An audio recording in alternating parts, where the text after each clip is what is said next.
Assalamualaikum warahmatullahi wabarakatuh. Innal hamdalillah nahmaduhu wa nasta'inuhu wa nastahdihi wa nastaghfiruh wa natubu ilaihi wa natawakkalu alaihi wa na'udzu billahi min shururi anfusina wa sayyiati a'malina. May yahdihillahu fala mudilla lahu wa may yudlil fala hadiya lahu. Asyhadu an la ilaha illallah la syarika lahu. Lahul mulku wa lahul hamdu yuhyi wa yumiitu wa huwa ala kulli syai'in qadir. Wa la hawla wa la quwwata illa billahil aliyyil azim. Allahumma innaka afuwun karim tuhibbul afwa fa'fu anna. Allahumma salli wa sallim wa barik ala sayyidina Muhammad kama sallaita wa sallamta wa barakta ala sayyidina Ibrahim fil alamin innaka Hamidum Majid. Alhamdulillah. Saudara-saudari yang dirahmati dan dikasihi Allah sekalian. Pada waktu ini dapat kita berkumpul untuk meneruskan kuliah tafsir kita yang telah pun kita mulakan untuk sekian lamanya. Dan Alhamdulillah, sebelum ini kita sudah membincangkan tentang beberapa surah daripada Juz Ammah. Antaranya surah Al-Ikhlas, antaranya surah Al-Falaq, antaranya surah An-Nas yang menceritakan bagaimana Nabi SAW minta perlindungan daripada Allah SWT terhadap kejahatan-kejahatan sihir, syaitan dan sebagainya. Dan kemudian dalam surah Al-Ikhlas mengajar kita prinsip ikhlas, beriman, beribadah kepada Allah SWT. Mudah-mudahan dari masa ke semasa kita dapat memperbaiki iman kita. Mudah-mudahan dari masa ke semasa kita dapat merasai kemanisan dalam kita mengabdikan diri kepada Allah SWT. Jadi insya-Allah pada kali ini kita akan bincang tentang satu surah yang hebat yang berkenaan dengan Nabi Muhammad SAW memperjuangkan Islam berhadapan dengan kaum keluarga yang menentangnya. Surah itu tidak lain dan tidak bukan namanya Suratul Lahab, yang bermaksud gejolak api ataupun lidah api. InsyaAllah saya akan bacakan surah ini untuk sama-sama kita mendengar agar mendapat keberkatan daripadanya. Dan saya yakin surah ini sudah pun dihafaz oleh kita semua. Dan mudah-mudahan dengan sebab mendengar ini kita dapat menambahkan keimanan kita, mengetahui lebih lanjut bagaimana kita nak beramal dengan intisari yang terdapat di sebaliknya. Baik. Bismillahirrahmanirrahim. Tabbat yada abi lahabin wa tabb. Ma aghna anhu maluhu wa ma kasab. Sayasla naran dhata lahab. Wa imra'atuhu hammalatal hatab. Fi jidiha hablum min masad. Maksudnya, dengan nama Allah Subhanahu wa taala yang Maha Pemurah lagi Maha Penyayang. Binasalah tangan Abu Lahab kedua-duanya, dan sesungguhnya dia akan binasa. Tidaklah berfaedah kepadanya harta benda dan apa yang diusahakan. Kelak dia akan masuk ke dalam api yang bergejolak. Dan begitu pula isterinya membawa kayu api untuk membakarnya. Dan di lehernya ada tali dari sabut api neraka. Saudara-saudari yang dirahmati dan dikasihi Allah sekalian. Surah yang sudah pun kita hafaz untuk sekian lamanya. Surah yang kelihatan ringkas, kelihatan senang diingat, mengandungi misi yang begitu jelas daripada Allah Subhanahu wa taala kepada musuh-musuh Islam. Surah ini merupakan satu surah Makkiyah yang diturunkan oleh Allah Subhanahu wa taala sebelum Nabi sallallahu alaihi wasallam berhijrah ke Madinah, dan menurut para ulama-nya diriwayatkan oleh Imam Al-Bukhari dan Imam Ahmad dalam Asbabun Nuzul berkaitan dengan sebab turunnya surah. Nabi sallallahu alaihi wasallam pada zaman awal kebangkitan Islam, Nabi telah mengusahakan dakwah mengumpulkan kaum keluarganya di sebuah tempat yang namanya Batha, dan setengah riwayat mengatakan dekat dengan Jabal Qubais. Jabal Qubais ini duduk dekat dengan kawasan Safa yang kita apabila melaksanakan ibadah haji dan umrah kita sa'i di antara Safa dan Marwah. Nabi SAW mengumpulkan kaum keluarganya. Kenapa? Dengan tujuan nak mengajak mereka mengikuti agama Allah Subhanahu wa taala, cara hidup yang diridai oleh Allah Subhanahu wa taala. Lalu Nabi SAW mengumpulkan mereka dan Nabi pun telah berpidato, berkhutbah, menyampaikan satu ucapan yang penting. Ara'aitum in kuntu aqul lakum innal aduwa min wara'i jabal yurid ayughirakum akuntum musaddiqi. Wahai kaum keluargaku, sekiranya aku katakan kepada kamu bahawa di belakang bukit ini, belakang bukit sana ada sekumpulan musuh yang hendak menyerang kamu, adakah kamu akan membenarkanku? Mereka menjawab, "Na'am. Ma jarrabna 'alaika kadhiban." Wahai Muhammad, kami tak pernah pun diberitahu, mengetahui tentang kamu melakukan pembohongan dan dusta. Kami pasti akan membenarkan. Maka Nabi SAW mengatakan, Inni nadhirun lakum baina yaday azabin syadid. Aku nak beritahu kamu bahawa aku ini telah mendapat amanah daripada Allah Subhanahu wa taala untuk beritahu kamu, mengajak kamu ke cara hidup yang diridai olehnya. Maka pada waktu itu muncullah Abu Lahab. Abu Lahab ni, tuan-tuan rahmati dan dikasihi Allah sekalian, menurut satu hadis riwayat Imam Ahmad, dia ceritakan seorang yang sangat hebat orangnya, sangat terkemuka orangnya. Nama sebenarnya ialah Abdul Uzza. Abdul Uzza dipanggil dengan Abu Lahab. Bahasa Arab, Al-Lahab maknanya bercahaya, menarik, bersinar. Kalau kita orang Melayu, Al-Lahab ni bunyi macam pelahap, tuan-tuan. Bunyinya tak berapa elok. Tetapi dari sudut bahasa Arab, maknanya Abu Lahab seorang yang sangat handsome, seorang yang sangat kacak, seorang yang sangat tampan, seorang yang apabila duduk di kalangan sebarisan orang, sekumpulan orang, pasti akan mencuri tumpuan orang yang melihatnya. Disebut dalam kitab-kitab tafsir, sebagai contohnya tafsir Ibn Jarir, diceritakan bagaimana Abu Lahab ini daripada satu hadis riwayat Imam Ahmad mempunyai lesung pipit. Allah, lesung pipit ni kalau orang ada cantik lah, tuan-tuan, nak bagi gambaran. Bagaimana bersinarnya muka dia, tingginya dia, segaknya orangnya. Tetapi Abu Lahab ini disebut oleh Allah Subhanahu wa taala, disenaraikan dengan confirmnya akan menjadi penghuni api neraka. Apabila kita melihat ayat ini berdasarkan kepada asbabun nuzul, Abu Lahab bila mendengar kata-kata Nabi mengajak orang kepada risalah tauhid, maka Abu Lahab mengatakan, tabban laka sa'ira hadzal yaum alihadza jama'tana. Wahai Muhammad, celaka bagimu, adakah dengan sebab itu kamu menghimpunkan kami? Jadi ini seorang manusia yang hebat, pakcik kepada Nabi, adik-beradik dengan bapa Nabi yang sudah meninggal dunia yang bernama Abdullah itu, tetapi dilaknat oleh Allah Subhanahu wa taala. Kita akan lihat sebentar lagi kenapa Abu Lahab ini mendapat laknat daripada Allah Subhanahu wa taala. Rasulullah sallallahu alaihi wasallam pernah bersabda,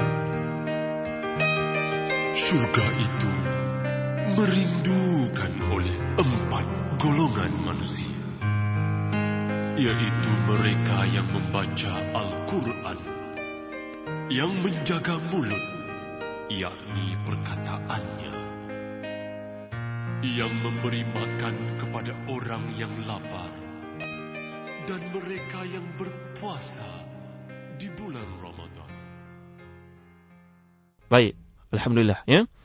Kita dapat perhatikan tadi bagaimana Abu Lahab ni dengan perangainya yang buruk menyebabkan Allah Subhanahu wa taala menyebut nama beliau dalam surah daripada Al-Quran ini. Bukan senang, tuan-tuan, perempuan nak disenaraikan nama dalam Al-Quran. Sahabat-sahabat Nabi seperti Umar, Abu Bakar, Uthman. Abu Bakar ada disebut dalam Quran, tetapi tidak disebut namanya, disebut secara kiasan saja. Begitu juga sahabat-sahabat yang lain, sebagai contohnya Zaid. Zaid disebut namanya. Ada beberapa orang sahabat yang lain tidak disebut namanya. Bahkan kebanyakan mereka tidak disebut namanya. Tetapi Abu Lahab disebut namanya. Tuan-tuan, bukan senang nama nak disebut dalam Al-Quran. Saya ulang balik semula. Ada yang disebut secara baik dan ada yang disebut sebagai balasan, ganjaran nak diperuntukkan untuk mereka seksa yang begitu pedih di akhirat kelak. Seperti Firaun, seperti Haman, seperti Qarun. Dan juga Abu Lahab sekategori, sekumpulan dengan mereka, sewaktu dengan mereka. Tuan-tuan rahmati dan dikasihi Allah sekalian. Menariknya Abu Lahab ini, dia sentiasa mengekori Nabi SAW, nak memadamkan nur risalah Islam yang dibawa oleh Allah Subhanahu wa taala, yang nak disampaikan oleh Nabi SAW. Kerja ni nak meniup cahaya Allah Subhanahu wa taala ni, tuan-tuan, umpama kita nak meniup matahari, mampu agaknya kita berkumpul beramai-ramai satu dunia pada waktu yang sama untuk meniup cahaya Allah Subhanahu wa taala, matahari yang ada di atas kita. Mustahil berlaku. Demikianlah mustahil bandingan yang digambarkan bagaimana usaha untuk menghancur, menghilangkan, mengeliminate, menghapuskan Islam daripada muka bumi. Maka kerja Abu Lahab ini merupakan kerja yang dikutuk oleh Allah Subhanahu wa taala. Sehingga Abu Lahab ini mengatakan, apabila dia melihat ramai orang masuk Islam, dia mengatakan, "Lau kana ibnu akhi haqqan fi da'watihi." Kalaulah anak saudaraku ini betul, la aftadi bimali wa abna'i yaumal qiyamah amam Allah. Kalaulah Muhammad ini betul dakwah yang dibawanya, maka aku akan menebus untuk memasuki syurga Allah di akhirat kelak, mendapat keridhaannya dengan hartaku, anak pinakku dan apa yang aku usahakan di muka bumi ini. Abu Lahab ni tuan-tuan, mentaliti material betul. Dia beranggapan malaikat Allah SWT boleh dirasuahnya. Akhirnya Allah SWT menurunkan ayat yang kedua, membataskan, membentengkan, menjelaskan bahawa fahaman Abu Lahab itu fahaman kebendaan yang dibenci oleh Allah SWT. Allah mengatakan, ma aghna anhu maluhu wa ma kasab. Bahawa Allah SWT mengatakan tidak memberi faedah hartanya dan apa yang diusahakannya di muka bumi. Sayasla naran dzata lahab. Maka dia akan dibakar oleh api yang bergejolak. Wa imra'atuhu hammalatal hatab. Kita beralih kepada episod kedua, bab kedua dalam surah Al-Lahab ini. Bagaimana malangnya Abu Lahab ini, dia bersama dengan isterinya akan menghuni api neraka. Dan Allah SWT sebut isterinya pun confirm masuk ke neraka Allah SWT. Menurut kisah daripada hadis sahih, isteri Abu Lahab ini namanya Ummu Jamil, Arwa binti Harb. Seorang perempuan yang sangat rupawan, jelita. Seorang daripada anak-anak orang yang terkemuka di kalangan Bani Quraisy, orang-orang Quraisy, orang-orang Makkah. Malangnya Ummu Jamil ini, walaupun rupanya cantik dan diumpamakan dengan Abu Lahab tadi, sepasang suami isteri macam kita sebagai pinang dibelah dua, tetapi kedua-duanya dihimpunkan oleh Allah SWT di nerakanya di akhirat kelak. Bagaimana dikatakan dalam hadis sahih menurut Al-Bukhari, Ummu Jamil ini kerjanya pelik. Dia suka buat benda yang tak memberi faedah apa-apa kepada dia. Walaupun dia seorang isteri kepada usahawan, patut dia fikir kerja-kerja kebajikan untuk orang-orang yang memerlukan. Ini tidak. Arwah ini memikirkan untuk menyakiti Nabi SAW, anak saudara kepada suaminya. Apa yang dilakukan kerja-kerja yang sangat pelik. Antaranya iaitu dia meletakkan duri-duri yang tajam di tempat laluan Nabi SAW. Sehingga Nabi kadang-kadang terluka, terpijak duri-duri tersebut. Dan dikatakan bahawa Ummu Jamil ini isteri kepada Abu Lahab yang akan menghuni neraka Allah SWT memiliki satu kalung yang sangat mahal, bernilai, tidak ternilai harganya. Dia mengatakan, aku akan membelanjakan, menjual kalung ini dan apa yang akan ku perolehi akan ku gunakan untuk menentang Muhammad. Ini kerja Ummu Jamil. Akhirnya bila Allah SWT menurunkan ayat ini, Ummu Jamil telah pun mencari Nabi SAW yang ketika itu sedang duduk di Kaabah, berdekatan dengan Kaabah. Nabi sedang duduk berdekatan dengan Abu Bakar, dekat dengan Kaabah. Maka Abu Bakar merasa panik melihat, wahai Nabi, sekarang Ummu Jamil datang, dia nak memburu engkau, wahai Nabi. Aku bimbang kalau dia melakukan satu kejahatan pada engkau. Nabi SAW mengatakan kepada Abu Bakar, jangan kamu bimbang, kerana Allah SWT akan melindungimu. Wallahu ya'asimuka minan nas. Allah SWT menjanji untuk melihara Nabi SAW. Nabi ni tuan-tuan tak ada escort, tak ada siapa yang boleh mengapa-apakan Nabi, kerana Allah SWT telah mengatakan, memberi janji bahawa Allah akan melihara baginda SAW. Akhirnya Ummu Jamil ini datang, dia carinya Nabi, dia tak nampak. Nabi berada depan mata dia, berada bersama dengan Abu Bakar, dia tak nampak. Dia kata pada Abu Bakar, mana kawan kamu itu? Aku akan tenyih dia. Kalau istilah kita pada hari ini, aku akan pukul dia, aku akan kenakan pada dia azab sengsara kerana turunnya ayat daripada Tuhan dia mengutuk aku dan suamiku. Maka Abu Bakar yang berada di situ merasa pelik dan hairan kerana Nabi SAW duduk terpacul di situ, dia boleh tak perasan. Rupa-rupanya bila dia beredar, maka Nabi SAW mengatakan kepada Abu Bakar, sesungguhnya malaikat Jibril telah datang melindungiku supaya dia tidak nampak kepadaku. Dan perkara ini juga berlaku kepada seorang musuh Islam yang bernama Abu Jahal. InsyaAllah kita akan baca dalam surah yang lain bagaimana cuba untuk menghempap batu yang besar ke atas kepala Nabi tatkala Nabi sedang sujud. Tiba-tiba datang satu gambaran di depan matanya, seekor unta laksana dinosaur tuan-tuan, nak menggigit dia. Terperanjak, dia lari lintang pukang dia. Seorang yang terkemuka, orang yang besar pangkatnya, dihormati, berlari. Tentulah orang melihat dengan penuh keheranan. Apa kerja orang tua ni berlari tuan-tuan. InsyaAllah kita akan baca cerita tentang bagaimana kejahatan musuh-musuh Islam ini kepada Nabi dalam surah-surah yang akan datang. Jadi dipendekkan cerita, dalam keadaan isteri yang membantu suami untuk menghina Nabi Allah SWT ini, maka kedua-duanya ditetapkan oleh Allah SWT sebagai ahli neraka.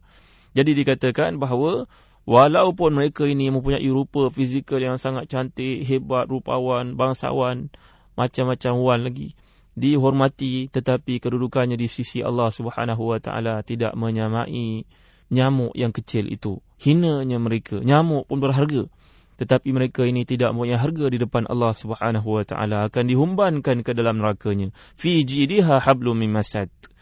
Di lehernya ada tali dari sabut api neraka, dan mana kalung ini yang pernah digunakan dahulu untuk dijual, memperoleh hartanya, menganiaya Nabi SAW, menggunakannya untuk tujuan mengacau, mengganggu, mengejek Nabi SAW.